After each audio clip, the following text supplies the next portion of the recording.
So how's everybody's week going so far? Great. Yeah, great week. So I'm going to go ahead and get started. So are we okay on Past TV? Am I okay to go? Okay. So we're talking about policy-based management and central management server today. Remind you, of course, as you've heard 20,000 times this week, to silence your phones. That doesn't mean turn them off. I encourage you to tweet. Mostly about me. I'm just saying.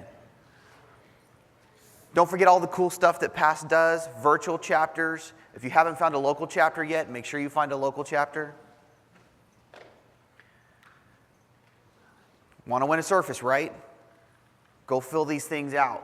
I know it's Friday. You guys have been filling them out all week. You're getting tired, but it would help me a lot. I would really appreciate it if you would be willing to go fill one of these out when we're done. There always is that chance you'll win a Surface. So if you can do that, I would really appreciate it. A little bit about myself. I do blog. I blog on ryanjadams.com. I'm on Twitter, so if you're on there, go give me a follow. Any new blog posts I put out based on policy-based management, anything that I do there, I always announce on Twitter. Of course, I'm on LinkedIn, and I've spoken a couple of places. I had the honor of being on SQL Cruise and being a speaker there this year, so that was really fun. I have worked for Verizon for a little over 15 years now. That amount of time, I have done a lot of different things. I started off on desktop support, server, and everything in between. Before I fell in love with SQL Server, I actually did Active Directory. I actually designed all of Verizon's Active Directory worldwide. Then I fell in love with SQL Server, and I haven't turned back since, and I don't plan to. So here's what we're going to talk about today. First, we're going to talk about Central Management Server. We're going to figure out how to configure it. Where is it? How do I find it? Where do I go?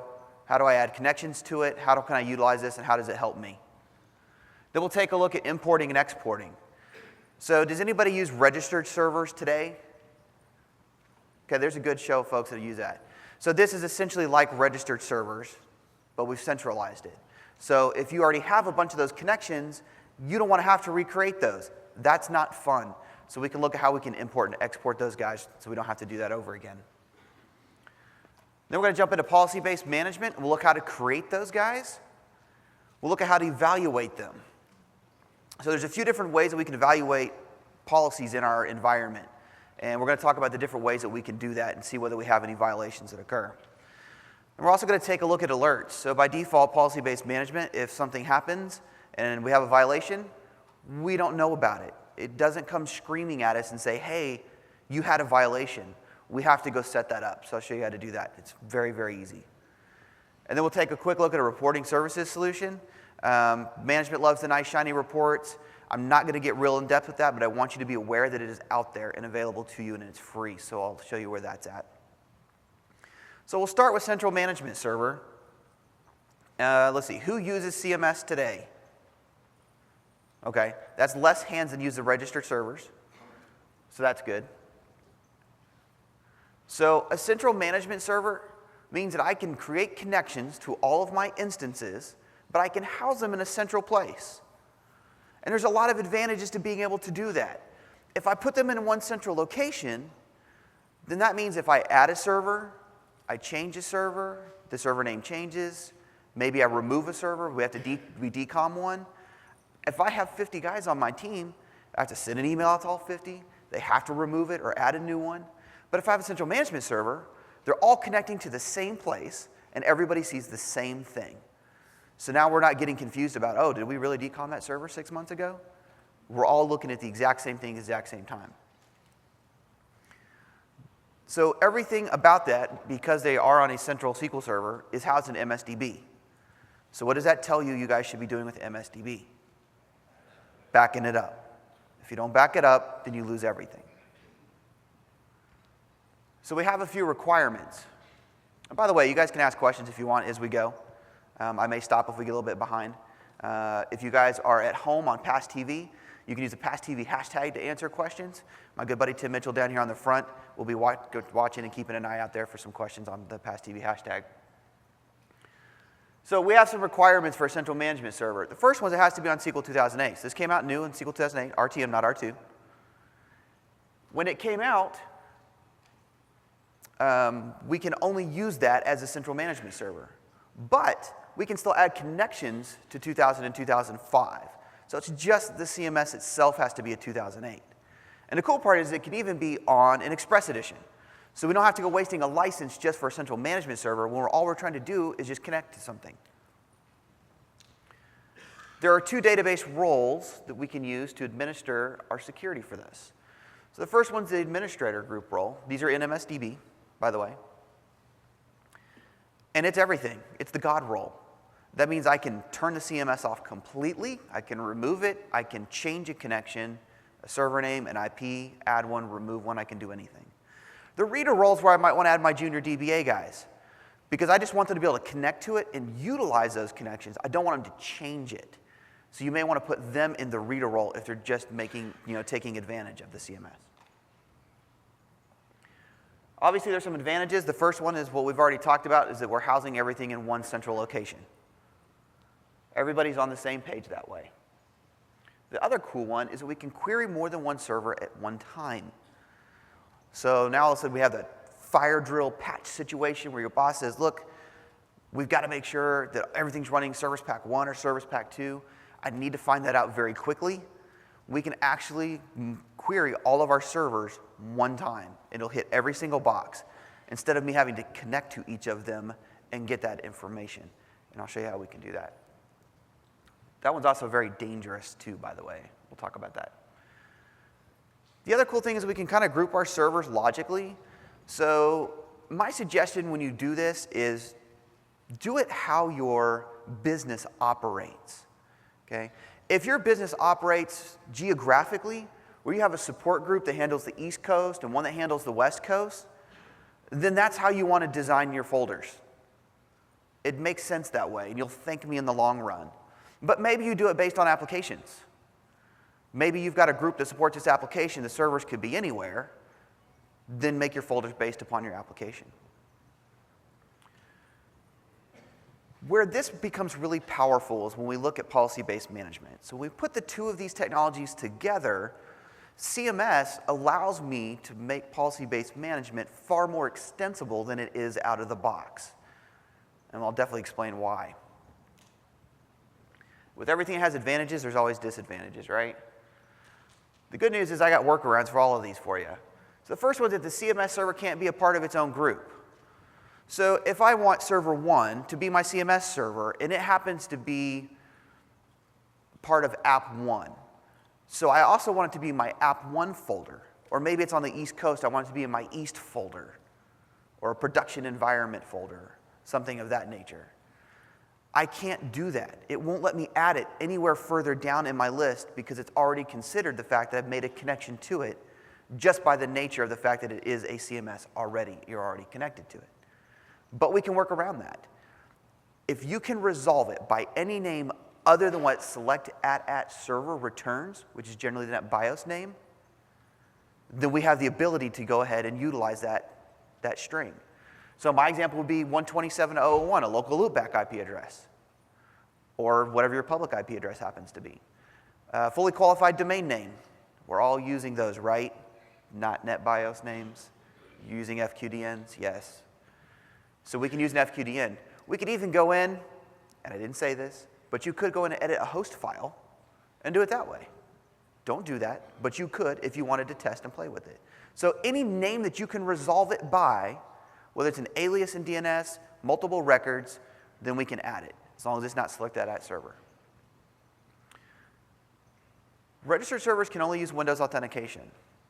So if I add a connection object to connect to one of my boxes, I can only use Windows auth. Can't use SQL auth. Why would that be a disadvantage to me? What instance would that kind of be a negative that I couldn't use SQL auth?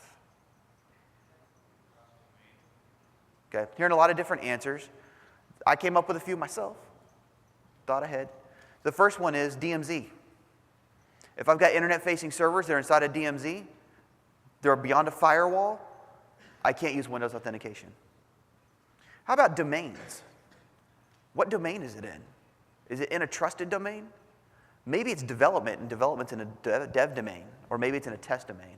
In that case, I can't use Windows authentication in order to get to those. So I'd have to have a separate CMS for each one of those environments that I have.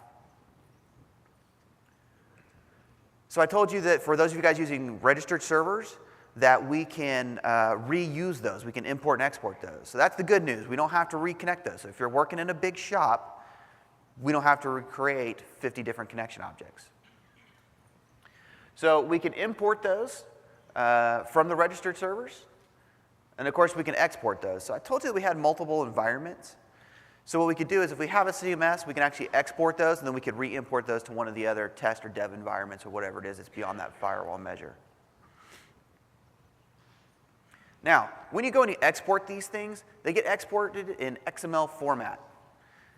And I'll show you the dialog box here in a minute of exactly what that looks like. But the interesting thing about it is there's this really interesting checkbox at the bottom that says, do you want to export usernames and passwords? That intrigued me a lot. I wanted to know exactly what it was doing. And so I'm actually going to show you that today. Some of you may be working in government agencies and those types of things, and there's certain pieces of information that you cannot have sitting on your server in clear text.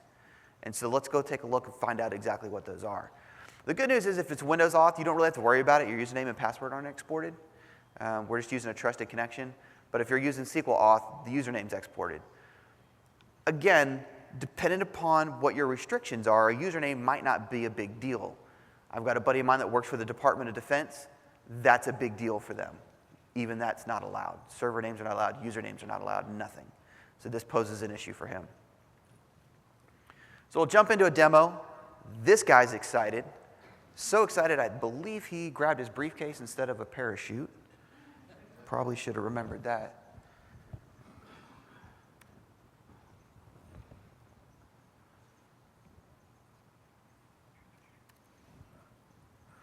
Okay, so on my laptop here, I have two different instances of SQL Server installed. So one is just, my machine name is demo1, it's just a default instance, and then I have a named instance. So we're going to start off with the default instance. So the first thing when you look at Central Management Server is where is it at? Normally by default, if you install SQL Server, you open up Management Studio, it looks exactly like what you see here. And if you're using registered servers, you already know this. But if we go under View, then we can see that there is this registered server option right here at the top. This guy here. Oops. There's our registered servers right there. So we can go ahead and click View on that. And that kind of opens up a new tab here. And so if you're creating them locally, you're looking at these underneath the local server groups is what we're kind of looking at if you're already using registered servers today. But then we have the Central Management Server node that's sitting right below it. So all we really have to do is right-click and do Registered Central Management Server. And I'm going to use my local default instance, which is demo1. Now, the one thing you're going to notice here is there's nothing grayed out about that authentication box. It says I can use Windows authentication. And that's just because I'm connecting to the CMS. I'm not actually creating a connection object yet, which is Windows auth only. When we get there, I'll show you that they grayed it out, so we don't have that choice and that option available. But here, if we wanted to, in order to create the CMS and connect to it and configure it, we could use a SQL authentication account if we wanted. We'll go ahead and click Save. So once we get the guy created, this is where creating your groups comes in handy. So if I do New Server Group here, let's say we've got a production environment. Maybe we'll create one for, let's do maybe a development environment, and we'll do a test environment.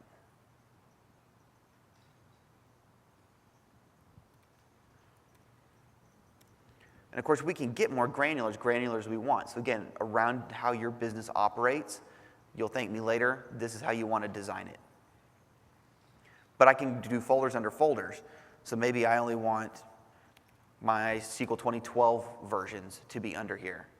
Because if I'm using a multi-server query, which I'll show you in a second, I don't want to run a command that was deprecated on the wrong version where it's not going to work. So maybe I want to separate my versions between 2000 and 08 and 05 and 12. So once we connect that, or once we create our folders rather, we can right-click and do New Server Registration. And here's where we create our connection object. Now on this one, you'll notice it's grayed out. Windows auth is the only choice we have available to us here.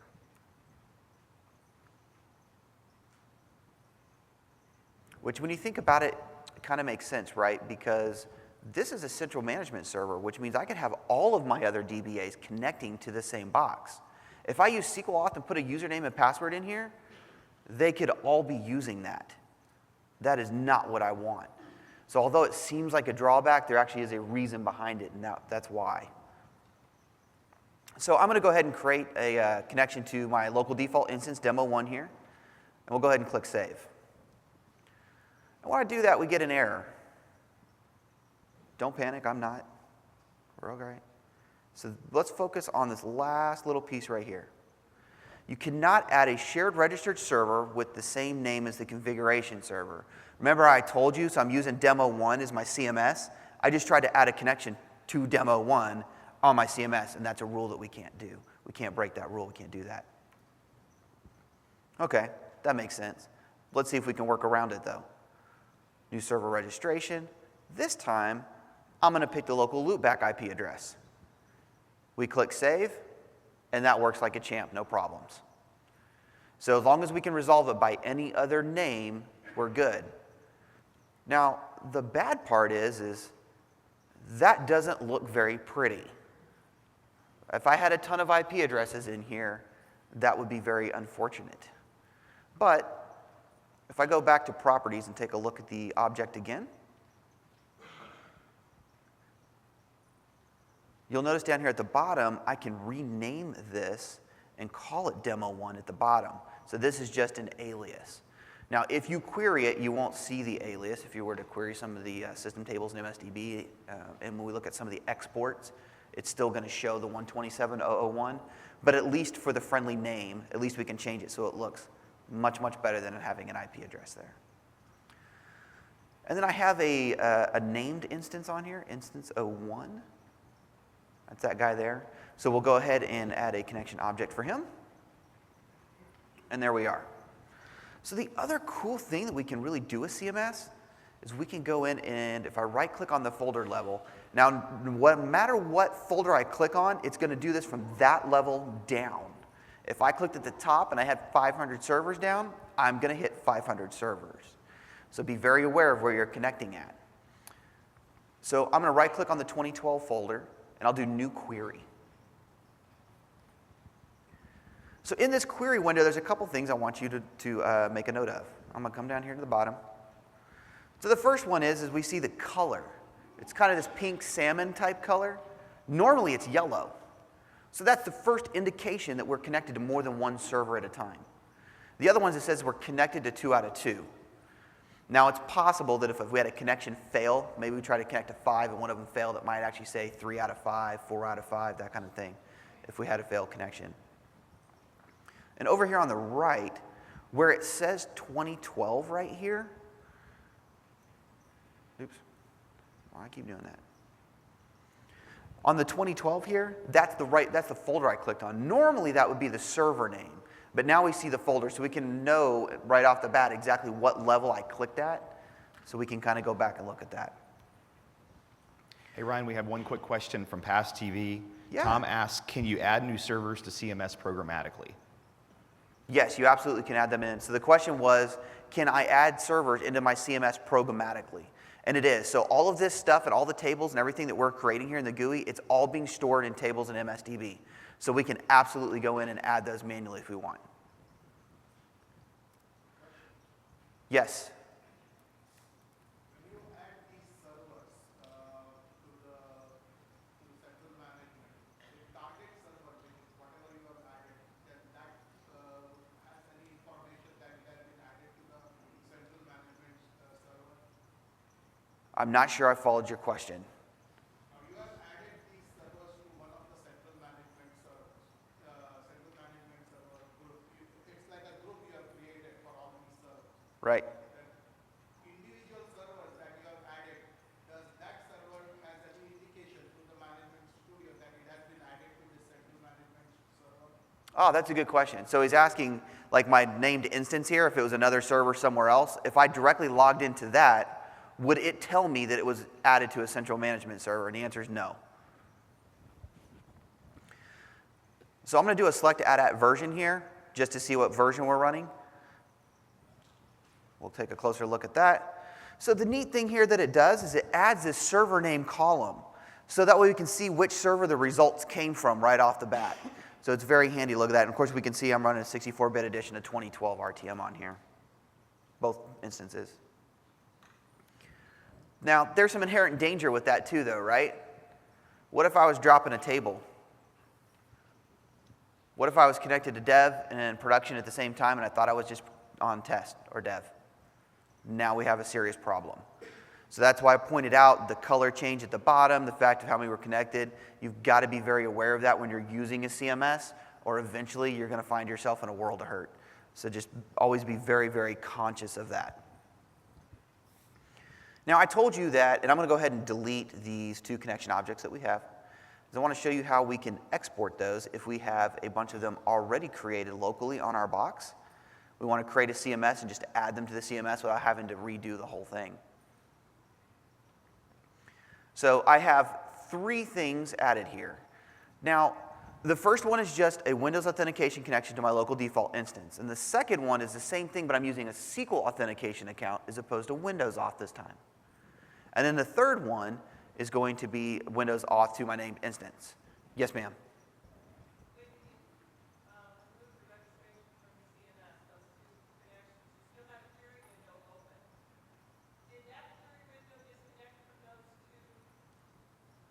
It did not. So she's wondering, since I deleted the 2 registrations, but I already have my query window open, did that kill the connection? The answer is no. Those are totally separate things. So when you do this and you connect to multiple, they are actually fully independent threads as if I had connected to them individually. And so until you close that query window, they don't go away. You're still connected. Yes? I am not aware of there being a limit to how many you can connect to. Not aware of that. I've not seen that. So out of these 3 that we have here, I'm going to go ahead and do an export.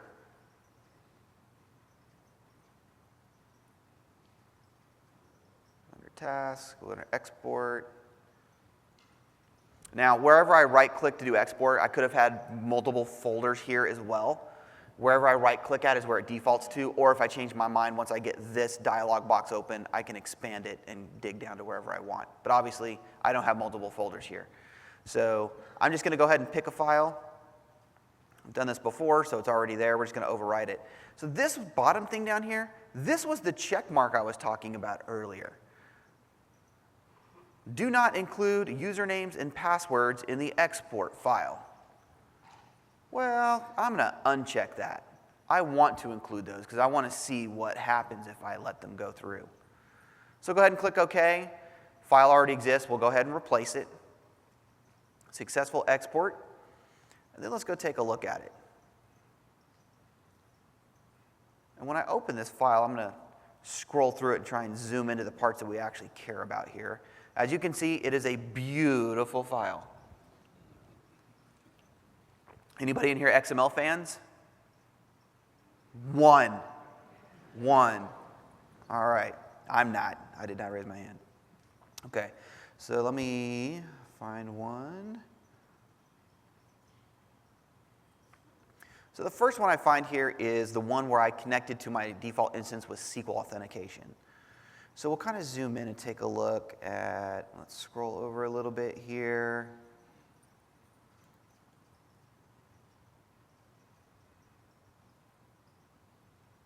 So we can kind of see that our server name's sitting here. Now remember, I placed an alias, but it's still using the actual 127.0.0.1. So unfortunately, when you use an alias, it doesn't help you here, but you can see that is exposed. We can also see next to that the user ID is also exposed. My buddy in the Department of Defense, that doesn't fly for him. But for you guys, it might be fine. My company, it's not a big deal. And then we get the really cool password one. And this guy scrolls.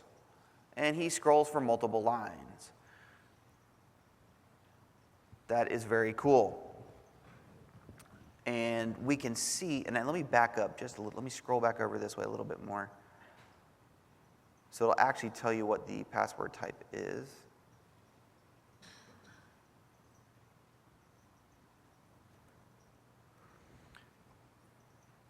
So we can see here that it tells me that my connection string with encrypted password, it's not really encrypted. It's just hashed. They use the word encrypted, but it's just hashed. How secure is hashing compared to encryption? Not so much. It can be reversed, so be aware of that. But that's with a SQL authentication account. So let's go down here and take a look at, here's a connection to Demo 1, Insta 1. This is Windows authentication. Let's see what that one looks like as well. Okay, so same deal. I can see that my server name, Demo 1, Insta 1, was exposed. But I also see for the password, it just says trusted connection equals true. So there's no username, and there's no password exposed. Even though I unchecked the box to say that it's okay to do that, with Windows Auth, we don't have that concern at all. So I just wanted you guys to see the proof in the pudding there. Exactly, because I know I was curious. I like to know what's sitting out there in plain text. All right, so let's switch over to the slide deck here.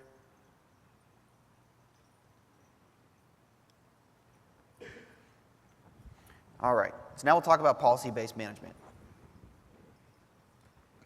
Anybody using policy-based management today? Okay, all right, there's a few. So what this does is this gives me a central location, kind of like central management server, that I can enforce policies on my password.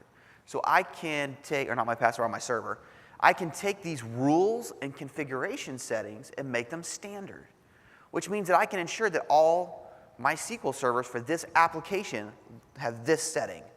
All my ones that have this application have these settings, which is really, really cool.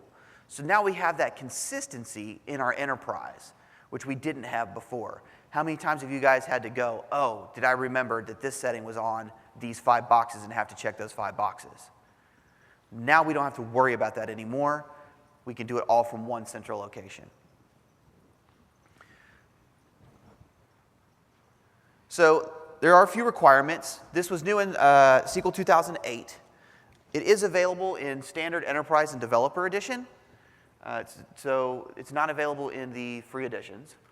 Now, even though your policy-based management server has to be SQL 2008, I can still evaluate 2000 and 2005 servers. Now, of course, not all settings are going to apply, right? If you're trying to look for a resource governor in SQL 2000, that's not going to work for you. So you have to be aware of the different versions, but we can do 2000 and 2005 instances. Oh, and so the other thing to point out on the last slide was MSDB. So just like CMS, everything's stored in MSDB. You thought it was bad to lose all your CMS stuff? Try losing all your policies. That's going to take you some time to rebuild those. Back up MSDB, please. So there's some terms, some new terms around PBM. The first one is policy. A policy is just a container. It's going to be the container for everything else that we're going to talk about here. The first one is a facet. So a facet is different aspects of SQL Server. So maybe it might be a database or settings that involve views, stored procedures, those types of things. Surface area configuration. So those are, and it'll make a little bit more sense when I actually show this to you, but it's the first point of discovery when you're learning PBM, is to go look at the different facets and see what's available to you. We also have some conditions. And a condition we use to define the two things below that, a target and a server restriction. So a target might be something like particular, like I want to affect all databases, or I want to affect all views, or maybe only tables that are within this database, not all databases. And then the server restriction would be like Standard Edition, Enterprise Edition, and those types of things. And categories. Now, the cool thing that I found out about categories that I found really useful for me is anybody subject to SOX auditing? HIPAA, CPI, all those kind of good things, right? Yeah, it's painful, I know. Lord, do I know. We can take all of these policies that make sure that we're compliant with SOX, put them in a category, and then when when we bring a new server up, all we got to do is apply the category to it, and we're good to go. So here's how we can create them. The first way that we can create a policy is manually, of course. And there's two ways to do it manually. We can do it with the GUI, we can do it with T-SQL. If we're using the GUI, these are kind of the steps that we will go through. So the first requirement is the check condition, right? So the check condition is, what are you looking for? Are you trying to do databases, views, tables, stored procedures, those kinds of things? What are we trying to look for? Then we get into creating the policy itself, those target conditions. We haven't gotten to evaluation modes. We're going to talk about, in a couple more slides, I'll explain what evaluation modes, but we define what eval mode we're going to use at that point, and then any server restrictions that we have. We can do it through T-SQL. This is the one and very few times that I will tell you to use the GUI. Why do people tell you to not use the GUI? It's not because it's inherently bad, it's because of what it doesn't show you. There's all these options underneath the hood that you don't get to see when you use the GUI. There's nothing hidden under the hood. I can tell you there's nothing here that you're missing. If you use the GUI, what you see is what you get. Plus, all of these stored procedures are undocumented. So my suggestion is create the policy, export it, and go look at the code if you're trying to replicate that. Now we can also import these. The thing about policy-based management is that out of the box, it wasn't really designed to be extensible. It was only designed for, I want policies to make sure this server looks just like this. But then if I want this server, I have to go over here and create that same thing so that this server also looks like this. Now I'll show you how we can get around that, but by default, out of the box is how it's kind of designed. So that's where importing and exporting comes in handy, is that if you needed to do that, or maybe you had something on the other side of a firewall, we could actually export those and re-import those back in. Microsoft gives us some best practice policies, and I'll show you where those are at. If you're learning PBM, start here. You don't have to write that path down. When you open it up, it'll automatically take you there, and I'll show you exactly how that works. But it is a great place to start because you can look at the ideas and things that they have done, and when you see that, it gives you a better idea of the different ways you can be creative to create things for yourself. And there are two options on an import. One is to replace the duplicates with the items imported. So the cool thing is if I suspect that a junior DBA went and altered this policy, I can import it and just overwrite it to make sure that all my settings are back the way that they go. There's a minor caveat with that. As I evaluate them in my environment, we keep a historical copy of the evaluation results. Did it pass? Did it fail? That kind of stuff. It does not overwrite the results, which kind of sounds good. It means I didn't lose my history. But if he changed a setting in that policy, is that history valid? No. He changed it. So now that entire history is invalid to me. So be aware that even though that history is there, you might want to go clear that out if there was a change. My suggestion is open up your policy, open up his, and see if there were really any changes instead of just blindly importing it on top of the other one. When you import it, you have three different ways or different states that we can import this on. And so we've got them listed here, and the first one says preserve state, and that just means that when I exported it, if it was turned on and enabled, then that's how it's going to be imported. If it was disabled, same difference. Or I can force one or the other, enabled or disabled. Now, I put stars around disabled for a reason. I'm going to tell you to always, always bring it in disabled. There's no reason not to do that, because then all you have to do is just one right click to turn it on. But I'm going to tell you that because I want you to bring it in disabled and look at the policy to make sure that it does what you think it's supposed to do in your environment before you flip it on. Double check everything, no matter where it came from. So here's the evaluation modes I told you about earlier. On-demand mode is a manual mode. The policy actually stays in a disabled state when we do this. And the reason it's in a disabled state is so that it doesn't raise an alert. I'll talk about that in the alert section.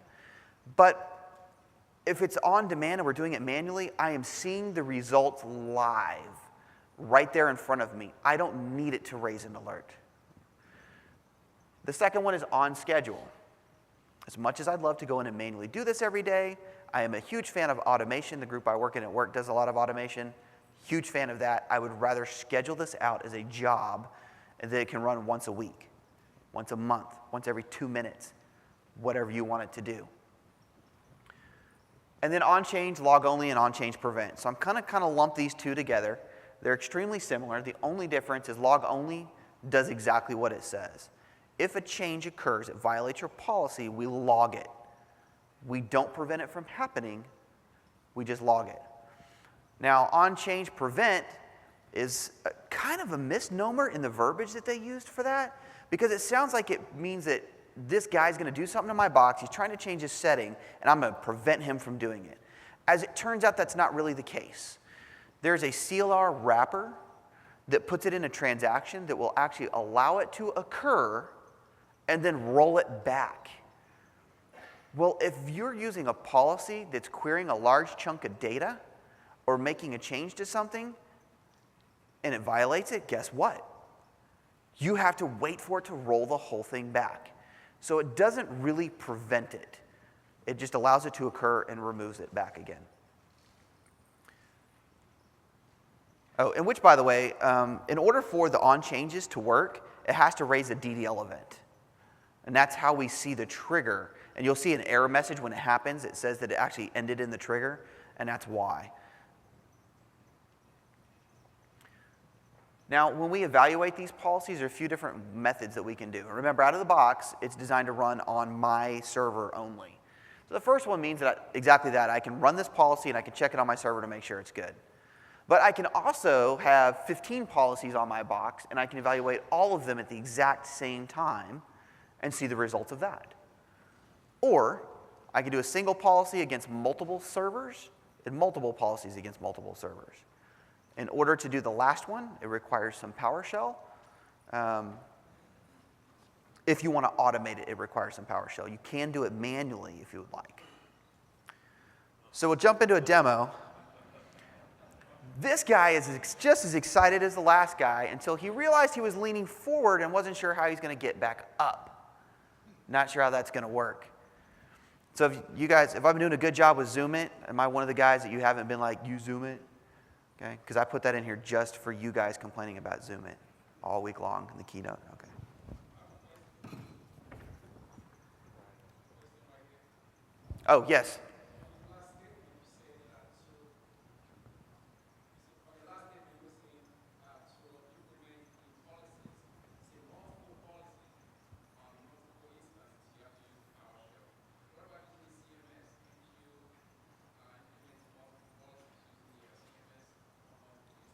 Right, so he was saying that I mentioned that you need to use PowerShell in order to evaluate multiple policies against multiple instances, but what about using the CMS? You are using the CMS, but you're doing PowerShell to automate it, but it is using the CMS. All right, so let's go in and take a look at policy-based management. So I'm just going to use my local default instance here. So we're just on demo 1. And, oh, let me shrink this back up. All right, let's look at, and you can see I have multiple databases. We'll see those names here in a minute. So we go under Management, and then we see Policy Management under here. Now, it's got a red down arrow on it by default. And, which, by the way, and I've had this debate with one of the other MVPs that he thinks that I told you that it was available in Standard and Enterprise and Developer Edition, but not in the Express Edition. If you look in Express Edition, you will actually see policy-based management. The only difference is when I right-click, there's no option to enable it. We can't enable it. So I go in, I'll do enable, and it'll actually give me an error. Of course, I'm not on that, so it's as simple as just enabling it. So if I go under policies and conditions, I'm going to create a condition first, because I told you that was kind of the first step that we needed to do. And this defines what we're looking for. So my example here is going to be, let's make sure that we have auto-create statistics enabled on all of our other stuff.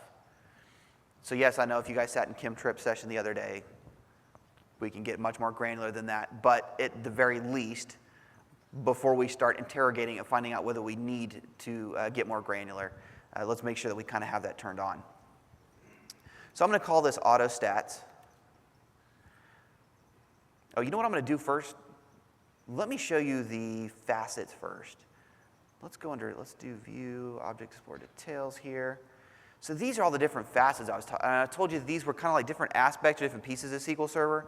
So we can kind of see there's stuff in here for like backup device, certificates, credentials. There's one for database. We're going to use that one a lot today. There's some in here for endpoints. So if you're using mirroring, service broker, those types of things, we can do logins would be a good one. So there's a lot of really cool things in here that we can use. And then if I were to, let's look at logins. If I double click it and open it, then we can see all the different options that are available within that facet. So this is just how Microsoft has grouped those. If there's something you're trying to change and you can't find it, it's not in a facet, then you need to open a Connect item and ask them to add it. Send Microsoft an email, because what you see here, you cannot create your own facets, you can't add anything. So if you don't see it, then we need to be asking Microsoft, hey, I have a good reason I'd like to see this feature added to the feature set. But for logins, we can look at like whether the account's disabled. Is it locked? Maybe the password's expired. So we have a lot of really cool options available to us. And as you can see, I mean, there's got to be, I don't know, maybe 30 or 40 different settings within just this one facet alone. So there's a lot of stuff available to us here. There's a lot of really neat things that we can do. So let's go back to creating that condition again. So I'm going to call this AutoStats. And the facet I'm going to use for that is going to be the database facet. And then the field is all of those things that we just saw inside the facet. Those are all the different options and stuff that we have available. And I'm going to look for Auto Create Statistics Enabled is our choice here. Expand that out. So we can see that I'm using Auto Create Statistics Enabled equals true. I want it to be on, okay? There are other operators under here. Right now I see equals and not equals. Dependent upon which field you choose, those options will change. And I'll show you an example later where we'll see that there's more options than just equal and not equal. So we'll go ahead and click OK here. That creates our condition. And then we'll go create the policy itself. We'll just call the policy AutoStats on. Now, the first thing it needs is the condition. We've already created it, so we can select it from our drop-down box. If we had not, I could click on New Condition. It would actually open up the window that we were just in. But I just wanted you to understand the flow, that we have to create the condition of what we're looking for first, whether we do it, the condition independently of itself, or whether we do it through the policy creation here. So I'm just going to click my AutoStats. I'm going to see that it automatically fills in against targets. I'm going to target every database, so AutoStats on every database. My evaluation mode, I have on demand and on schedule available to me. I'm going to go ahead and stick with on schedule. That's our manual mode. And because it's manual, I will point out up here at the top that you'll notice that this enabled is grayed out. We can't actually turn it on. And I'm not going to do any server restrictions for now. So we'll click OK here. And then what we want to do is evaluate it. Let's see what happens when we evaluate it. So if I right click and I just do evaluate, there's one thing the first thing that happens here is it goes through and evaluates it immediately on the server that I'm on. And I'm going to expand this. I can see that I had one that failed. Let's see if I can expand this so we can see it without scrolling. So I've got one database here named IDBA, and I can see that AutoStats is not turned on this guy. But all of my other ones are good. Now, if I click the view, that's a hyperlink. And it'll tell me that Auto Create Statistics Enable is what we were looking for. I expected it to be true, but it actually turned out to be false. Now, that doesn't seem like overly revolutionary, right?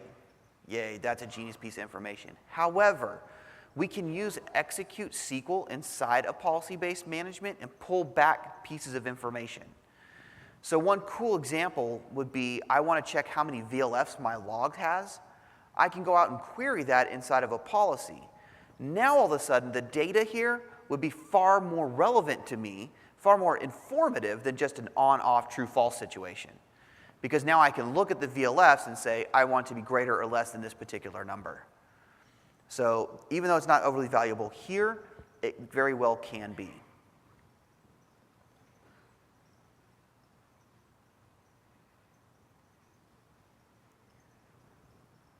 Now the other neat thing that I can do here is if I check the box, then this apply button down here can be clicked. And this box tells me that applying the policy modifies the selected targets that don't comply with it. Are you sure you want to do that? I'm going to say yes. When I do that, two things happened. The first one is it changed the setting. It turned autostats on. Pretty sweet, huh? Automatically, without me having to go to that box and change the setting myself right there on the fly, boom. Had all of these been off, I could have nailed all of them at the exact same time. That's a huge time saver. And now I can guarantee that consistency in my environment. The other cool thing, and it happened really fast, you don't really realize here, is it didn't just turn green. It actually reevaluated the policy to ensure that the setting you changed really and truly did get changed. So that's a really cool thing that it does. Otherwise, you're sitting here going, okay, well, maybe it just flipped it green. Did it really do it or not? And it actually does go back and verify that it really and truly made the change.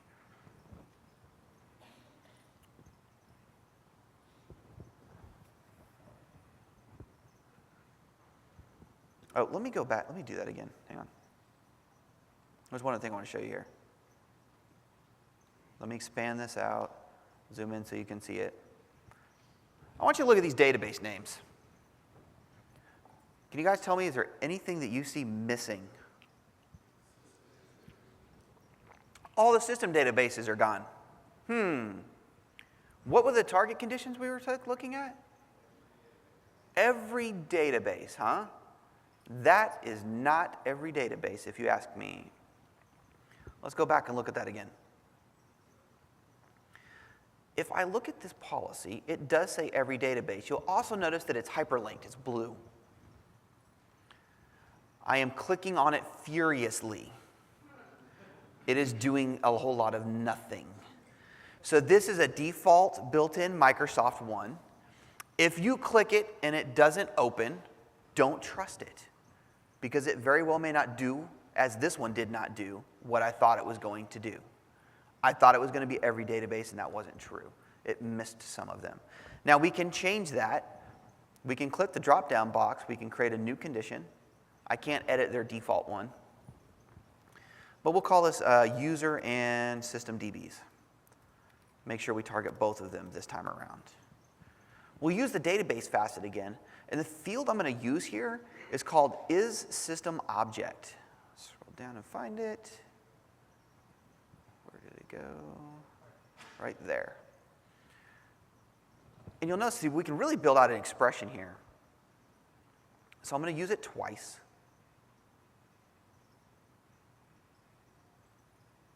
I'm going to change this to an OR.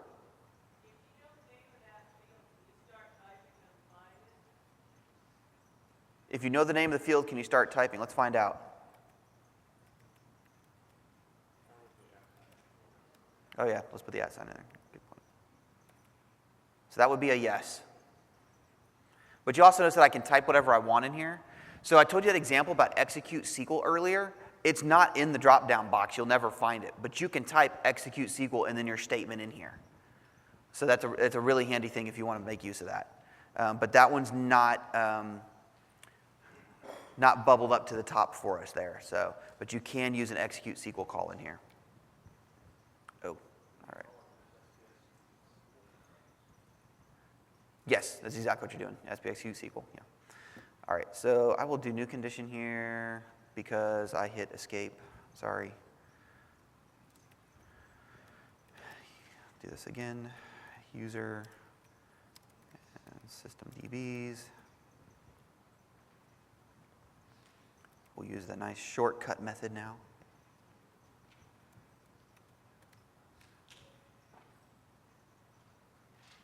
So the expression I'm going to build here is, I want it to be included if it is a system object is true, or if it's false. If either one of those applies, then I want to include it. So we click OK here. We'll click OK again, and let's evaluate it and see what happens this time. Now when I expand it, there we go. There's TempDB at the bottom. There's model, master. There we go. Now it does exactly what I want it to do. So if you click something with a hyperlink and it doesn't open for you, then you need to double check to make sure it's doing what you think it's supposed to be doing.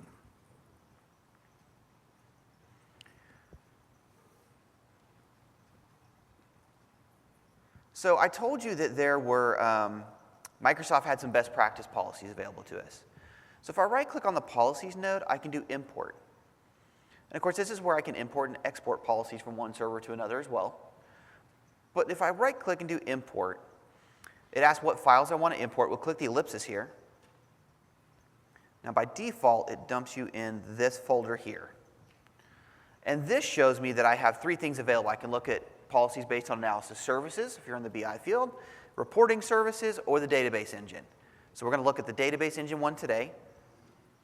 But I didn't have to memorize where that was. It automatically took me to this folder.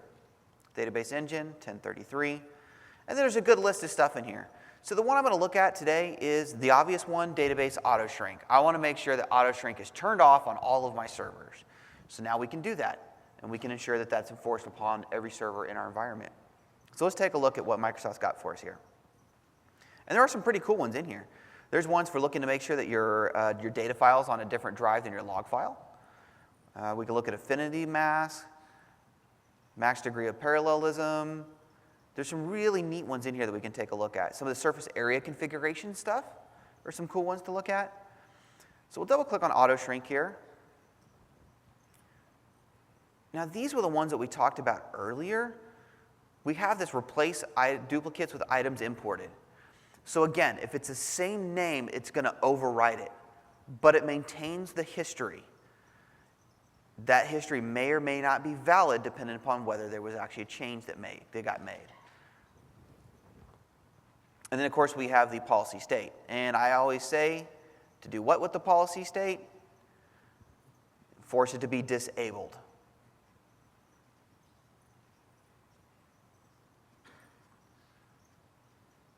Now I'm going to scroll a little over on the right here. Now we can see the database auto shrink came in under the policies node here. But if I look under the conditions, the first two are the ones we created together a minute ago, autostats and the user and system databases. But now we have three other conditions. Those three conditions are all part of the database auto shrink policy. And let's see where they're used at. So let's open this guy up. And remember, this is Microsoft's. This is the one that they brought in. The check condition is auto shrink disabled. I can click the ellipsis to go inspect that and see what's going on. They're using the database performance facet. They're looking at the auto shrink field and making sure that it's false. That's pretty straightforward. Against targets, again, blue hyperlink. It opens.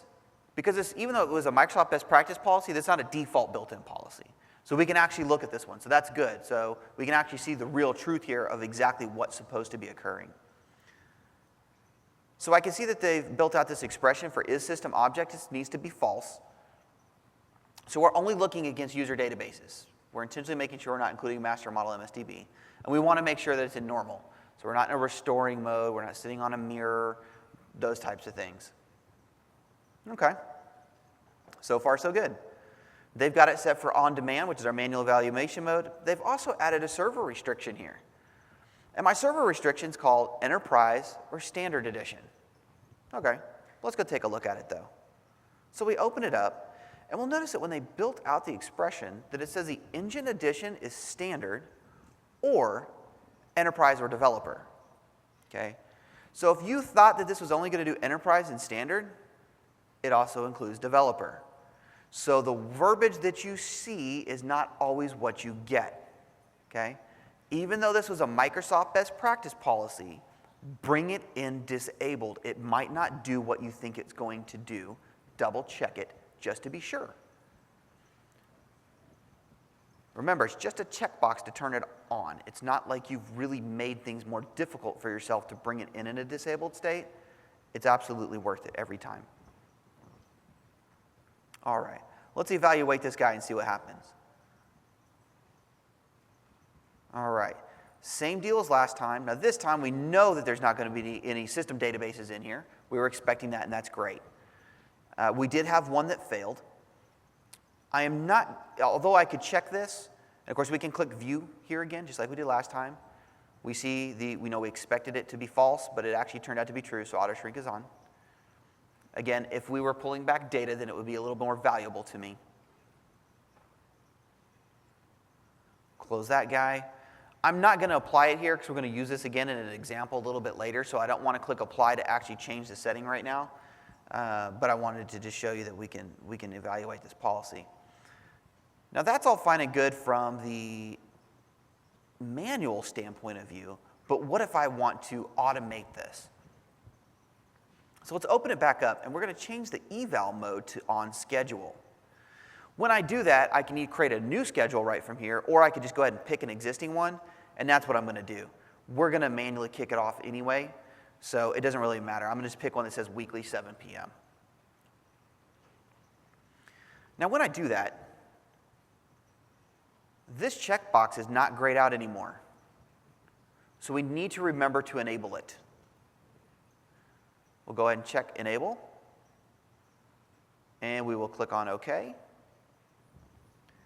And then we're going to go down here and let's see what it did on the agent side of things. If I look at my jobs,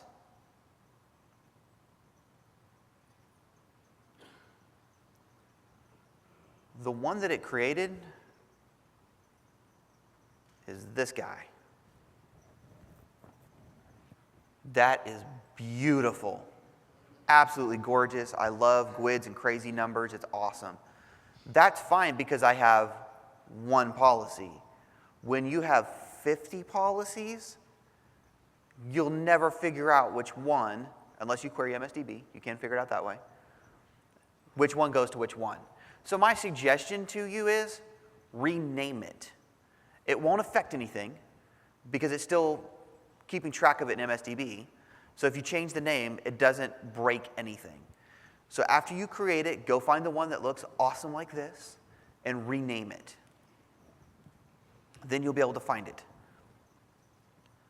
But what I can do is I can right click here and I can go ahead and click Start Job just to force it to run instead of waiting until 7 p.m. tonight.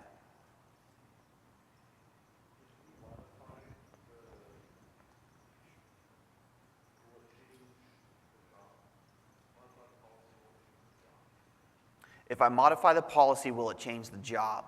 Modify it in how? What way?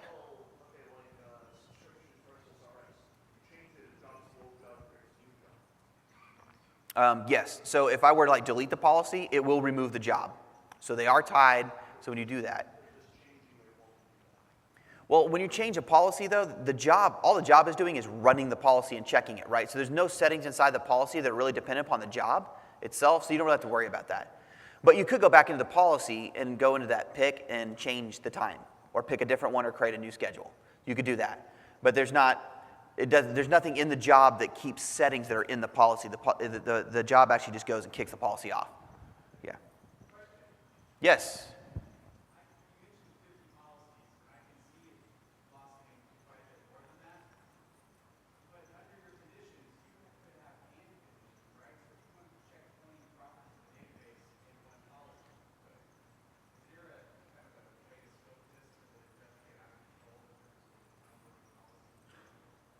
Yeah, so he's wondering if, because I can have multiple conditions, so like this one here happened to have 3 conditions based upon one policy. And I know I mentioned like 50 policies. That's being very conservative, right? It could absolutely get much, much bigger than that. But what if every one of those 50 policies that we had 10, 15, 20 different conditions that we define within that policy? Then yes, it could absolutely get out of control and sprawl.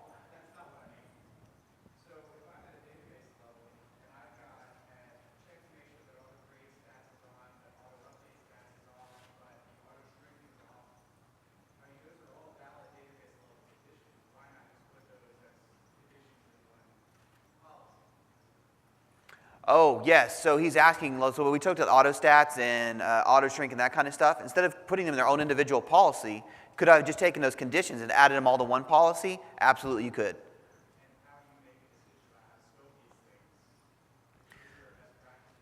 There's really not a best practice. He's wondering how would I scope those things or make that determination. That is completely independent upon your environment and how you run your shop. So there's absolutely no way to do, there's not like a good best practice policy to kind of define those types of things. So yeah, just kind of how your shop runs. But I mean, there's certain settings that you want in certain boxes and other boxes and those kind of things. So so if you guys can kind of hold your questions for me for just a second here, so we kind of get through with the demo, and then I'll come back to them, okay? So if I zoom in here, I'll see that, not that I really need to zoom in, it's all green, right? So it ran successfully. That doesn't mean that a violation did not occur. That just means the job ran successfully without failure. There still could have been a violation. In order to see that violation, and this is why earlier I didn't want to click the apply button, if I click close, in order to see that, I'd actually have to go back up, right click, and do view history on the policy itself. And then I can see, and of course we've run it twice this morning, right? So the 943 was the most recent one, and we can look at it and see that there was a violation there. Unfortunately, this box, now it's really easy to click on the details tab here, and it shows us exactly what we saw before when we were manually looking at the policy between the expected and actual values here. It also shows it down here at the bottom, because that only shows you, it didn't really show you what server it got evaluated against. So I can see that down here at the bottom, but unfortunately, it's not the prettiest looking thing. Why? Because it's got that beautiful XML look to it all over again. But you can dig through here to find that out. It just doesn't look great. All right. So the last thing I wanted to show you was on-change prevents, the only one we haven't looked at. So let's say that we have one of the best practices that we generally go by is that I want to make sure that no store procedures get created with SP underscore, because that matches the system store procedures and it makes it difficult to find them. So I want to make sure that I don't have a dev out there that's going to go ahead and do that. So let's take a look at how we can do that. So I'll go ahead and do a right-click on policies, and we'll create a new policy. First thing we got to do, let me go ahead and do this. We just call this SP naming. We'll go ahead and do the new condition. Again, I started from the policy level this time as opposed to condition, but we have to define that first. So I'll just click new condition. Pops open the same window we saw before. We'll call this SP naming convention.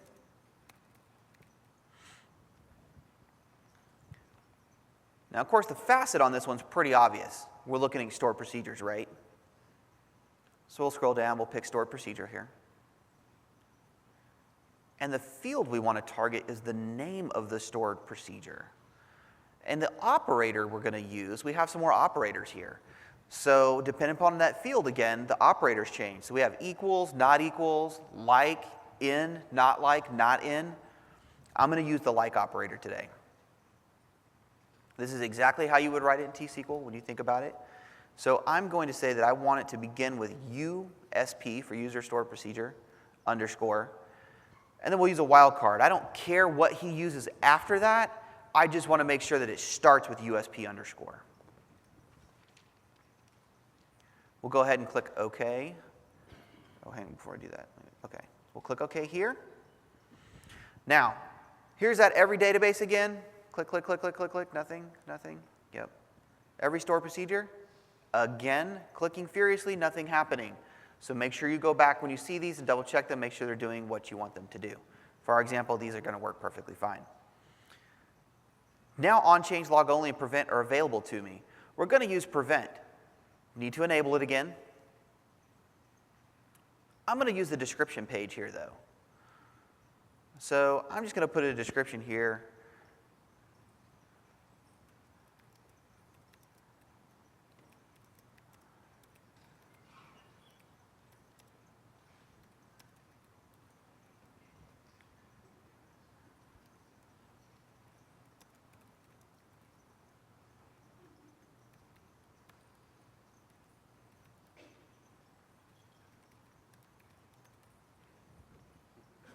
All right.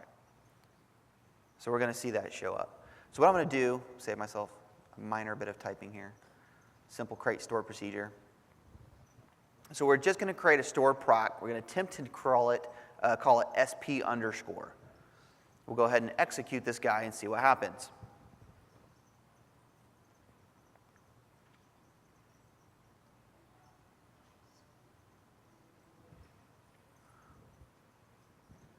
So what this returns is, the top line tells me SP naming was the name that I violated. That's the name of the policy.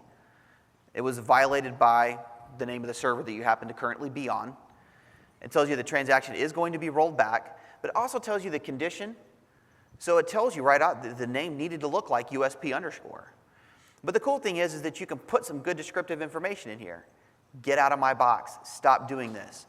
But the cool one is the URL. So I could have put like helpdesk.com. So I could say, hey, look, you violated my naming standards. In order to find out what those naming standards are, you can click this link, go to the help desk, and you can find, here's a wiki file that tells you exactly what our naming standards are for our company. That way you can get that help right off the bat. We don't have to go here and put a bunch of text in here. We can have that hosted somewhere else. So there's some pretty cool stuff here.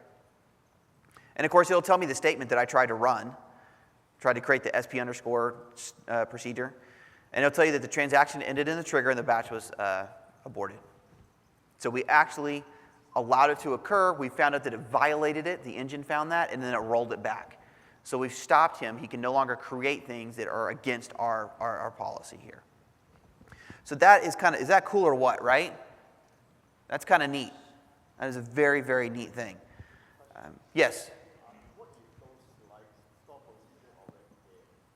Can you do something about it? Yeah, that's an excellent question. So he's saying, what if the store procedure already existed? So this dev created one with the SP underscore, and it happened to already exist.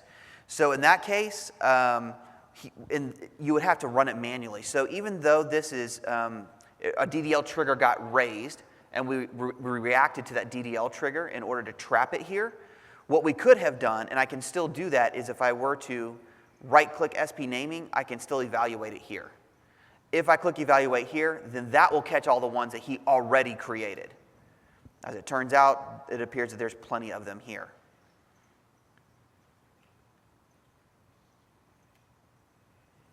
Okay, that's an excellent question. So yes, but you will have to run it manually. And I'm going to come back to that in the alerting because there's a weird, interesting effect that happens with the alerting. So one more question before we move on in the back there. Obviously, not everything is handled via trigger or can be wrapped in a trigger. Are there like configuration issues because I can't imagine you can pull these things back, right? Right, yeah. So the really interesting thing that happens here, and I remember I showed you the facets before, right? So absolutely everything inside of a facet has to raise a DDL trigger in order for you to be able to use on-change prevent. So some of those settings, like auto shrink and auto stats we looked at, on-change prevent and log only, they weren't options. They weren't in the drop-down box. Now you will find settings that you want to look at and create a policy around, and you know for a fact you can prove that they raise a DDL event when you trace it with Profiler. But on-change log only and prevent are not an option for you. The reason is because they're lumped into a facet, and if any option, any single one in that facet does not have a DDL trigger, then it won't allow you to do it for any other option in that entire facet. That is the one thing I really wish Microsoft would make a change on. I will also tell you, though, that there are certain options that occur in multiple facets. So just because you found an option in a database facet, you might also find it in a database options facet. And that facet might have all DDL triggers in it. So make sure you look at all of them. All right. The other thing I told you about was that we could have different methods in order to do this with. And I'm going to speed up a little bit here, and I'll hang around afterward to ask questions because we're definitely running out of time here. So what I'm going to do is I'm going to show you the alerts. And we're going to skip around. I know I'm kind of skipping ahead of my slide deck here. What I want to do is I want to get into the alert piece. So if I expand alerts, I'm going to shrink my jobs back up. And I'm just going to show you. So I have 4 of them. We'll look at the log only here. On change log only, I'm just looking for an error number. It's very simple. If this error occurs, anything that violates this, it raises an alert and I can be notified. And that's fantastic. And I'm going to show you a slide here in a minute that has all 4 alert numbers on it. Those 4 are all we need to get notified of any violation that may occur.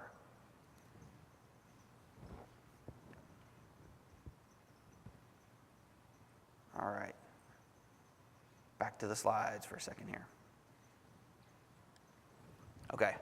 So I told you that obviously there's some requirements here, right? So if I'm creating alerts, I'm doing it for a reason. I want to be notified that something's going on, right? So in order to do that, I'm going to need to turn database mail on. I need to create some operators. I need to turn on, and I see the junior DBA guys do this all the time. They forget to go into agent and actually enable it in agent. So you have to turn that on, right? We have to say, I want to use database mail. This is the profile that I'm using. Don't forget that piece, okay? Here's the numbers. You don't have to write these down. You can if you can write fast enough. I'll hang here for a minute. But, and this kind of goes back to your point about, I want to look at those, the on-change log, the first two here. I have automatic in parentheses and on-demand in parentheses. And so it seems a little weird, like why would I have on-demand for an on-change prevent? Because I'm trapping it as soon as it happens with a DDL trigger. Well, for exactly the reason that he asked earlier. If I were to go back and say that that guy I suspected had stored procedures that were already there, and I right-clicked and did a manual evaluate, even though I had selected on-change log only, then that's going to fall in the on-demand area. It's going to raise in 34051. But if the dev actually ran it and it caught it in the DL trigger like the example that I showed you, then it's going to be a 35050. And then, of course, if you're doing on schedule, you've got the 35052. On demand is not here. Remember, it's not enabled. It only raises an alert if it's enabled, okay? But you're looking at it, so you don't really, I don't need my pager going off. Why am I actually physically looking at it anyway? I told you there was some reporting because our management, they really loved all those pretty shiny reports. So there is something called the Enterprise Policy Management Framework. I'm not going to delve into that today, but I just want you guys to be aware of it. There are some requirements. That's a good chunk of requirements. SQL 2008, obviously you need PBM, you need Central Management Server, PowerShell, a management database to store all the evaluations in, reporting services. That's a pretty tall order. Good news is if you look at the setup side, they give you everything you need. The script to create the management warehouse, the PowerShell script's already written for you, and they even give you a full bids reporting project that you can deploy. You only need 2 changes to define your thresholds for yourself, and you get a nice, pretty report. So I was going to jump into a demo. I'm not going to jump on my chair. He's better at it than I am, but I've kind of already walked you through all of that. So I just kind of skipped ahead here. So there's some use cases of why you might want to use policy-based management. And this is just a good snapshot of the really cool things that you can do to really save yourself some time. Password policies, compatibility level. If you're doing mirroring, is trustworthy will be important. Enabling database mail. What about backup compression, right? Turn it on in all my boxes. That's awesome. I'd love to be able to do that. Make sure the XP command shell is turned off. So there's just some really good ideas. There's a million things like you guys can see through the facets that you can do. But these are some really cool ones. So in summary, we talked about CMS. We looked at how to configure it, where it's hidden. Remember, view registered servers to figure out where that's at. We looked at how we could import those and export those between multiple boxes. How to create policies. 3 different eval modes. On demand, on schedule, and then our on change prevents. And then all of our alerts. So we looked at all the alerting stuff. And then the reporting for the enterprise policy. And that's all available on SourceForge, I believe. And so make sure you guys, Codeplex, yes, thank you. I knew as soon as I said that I was wrong. So all of that stuff is available out there for you on Codeplex. Go check it out. It is fantastic. If you're looking for other resources, you can download my slides off of my blog. And of course, Pats will have them available for you on the website as well. This book's a fantastic book. I don't know if Ken is here, but I know that Colin and Jorge are here. All of them blog about this stuff. All of them tweet about this stuff. Follow them. If you're looking to get into it, this book, I definitely recommend this book. It's a fantastic book. So thank you guys for attending. If you'll fill out those evals for me, I absolutely appreciate it. I will hang around outside or whatever we need to do, answer questions for as long as we need to, okay? Thank you guys.